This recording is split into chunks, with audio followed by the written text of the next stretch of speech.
Welcome to பாக்கியம் creational channel. உங்களை அன்போடு வரவேற்கிறது.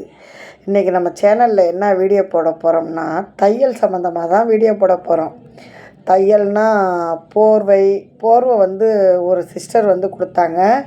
நான் தீபாவளிக்கு வாங்கினேம்மா, இது பிரிஞ்சுக்கிட்டே வருது, அதனால் இதை உருட்டி நல்லா ஒரு தளவடிச்சு கொடுமா அப்படின்னு சொல்லி கொண்டு வந்து கொடுத்தாங்க. ஓகே, தச்சு தரேன், கொண்டு வாங்கக்கா அப்படின்னு சொன்னேன். அவங்களும் கொண்டு வந்து கொடுத்தாங்க. ஏன் நான் இதை ஒரு வீடியோவாக உங்களுக்கு சொல்கிறேன் அப்படின்னா, பெண்களாகிய நமக்கு ஒரு கைத்தொழில் கையில் இருக்கிறது ரொம்பவே நல்லது.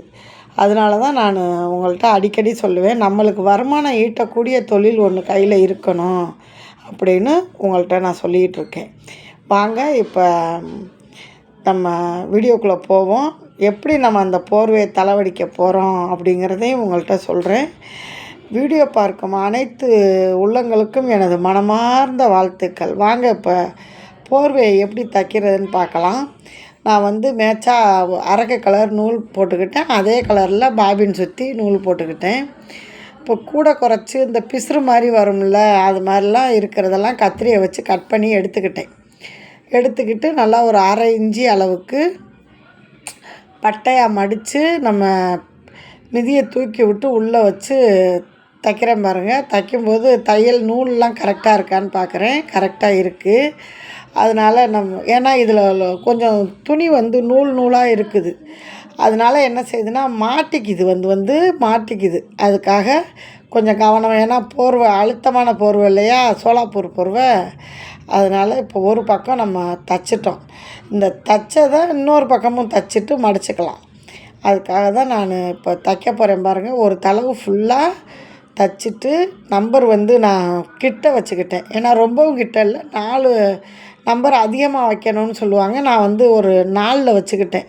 அப்போ தான் தையலும் நம்மளுக்கு, ஏன்னா கனமான துணியாக இருக்கிறதுனால அப்போ தான் தைக்கும்போது மிதி வாங்காமல் இருக்கும். அதனால் நான் கொஞ்சம் பெரிய தையலாக தைச்சிக்கிட்டு தைக்கிறேன். நம்ம கைத்தொழில் தெரிஞ்ச நம்மளுக்கு ஏதாவது ஒரு நேரத்தில் நம்ம அமைதியாக, சரி இன்றைக்கி ஒரு வேலையும் இல்லை, நம்ம வீட்டில் பிள்ளைங்களை பார்த்துக்கிட்டு வீட்டில் இருப்போம் அப்படின்னு நினைக்கும்போது யாராவது ஒருத்தர் வந்து நம்ம காலிங் பெல் அடிப்பாங்க. அப்படி இல்லையா, கடையை திறந்து வச்சுருந்தா நம்ம கடை திறந்துருக்குன்னு எடுத்துகிட்டு வந்து கொடுப்பாங்க. அப்படி திறக்காமல் இருந்தோம்னா காலிங் பெல் அடித்து கொடுப்பாங்க. நான் உடனே போர்வை எடுத்து தையல் 2 பக்கமும் ஃபினிஷிங் எப்படி இருக்குது அப்படின்னு பார்க்குறேன். ரொம்பவே நல்லா இருக்குது. இப்போ நான் தைச்சிக்கிட்டே வரேன் பாருங்கள். ரொம்ப பொறுமையாக 1/2 இன்ச்சு அளவுக்கு பட்டி போட்டிருக்கேன்.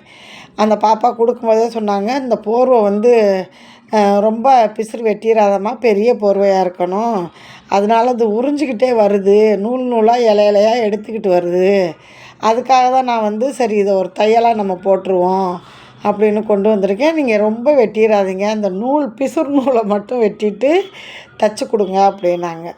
அதுக்கு என்னங்கக்கா தைச்சி தரேன் அப்படின்னு சொல்லிட்டு வாங்கி இப்போ நான் தைச்சிக்கிட்டு இருக்கேன். என்னுடைய வேலைகள் இதுதான். நம்ம தைக்கணும்னு மனசு வச்சு கற்றுக்கிட்டோம் அப்படின்னா, இப்போ நிறையா பெண் பிள்ளைகளுக்கு நான் சொல்லி கொடுத்துக்கிட்டு இருக்கேன்.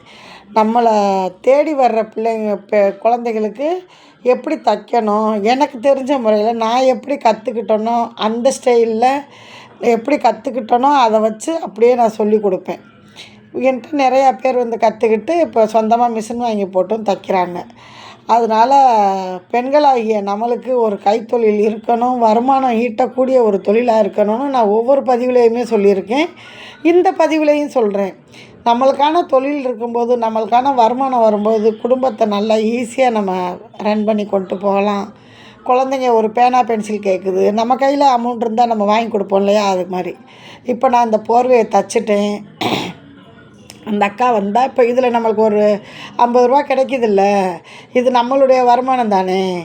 அதனால தான் சொல்கிறது நான். கடைசியில் 35 வருஷம் ஆச்சு இந்த மிஷின் நம்ம வீட்டுக்கு வந்து, இந்த ஹாப்பி மிஷின் வந்து 35 வருஷம் ஆச்சு. இன்னும் எனக்கு இந்த தையல் தொழில் எனக்கு வயிறார சோறு போட்டுக்கிட்டு இருக்குது. எனக்கான தேவைகளை நான் வந்து இந்த வருமானத்தை வச்சு பூர்த்தி பண்ணிக்கிறேன். அதனால் இவங்க வந்து வாங்கி கொடுக்கணும் அப்படிங்கிறதெல்லாம் நான் நினைக்காம என்னோடய வருமானத்திலேயே நான் என்னுடைய இதை பார்த்துக்கிறேன். அதனால தான் எனக்கு தையல் தொழில்னால் ரொம்ப பிடிக்கும். விரும்பி தைக்க வர்ற பெண் பிள்ளைகளுக்கும் நான் சொல்லி கொடுப்பேன். ஓகே ஃப்ரெண்ட்ஸ், இந்த வீடியோ பிடிச்சிருந்தா நம்ம வீடியோவை ஷேர் பண்ணுங்கள். மறக்காமல் எல்லாருக்கும் ஷேர் பண்ணி விடுங்க. பாய். மீண்டும் அடுத்த ஒரு வீடியோவில்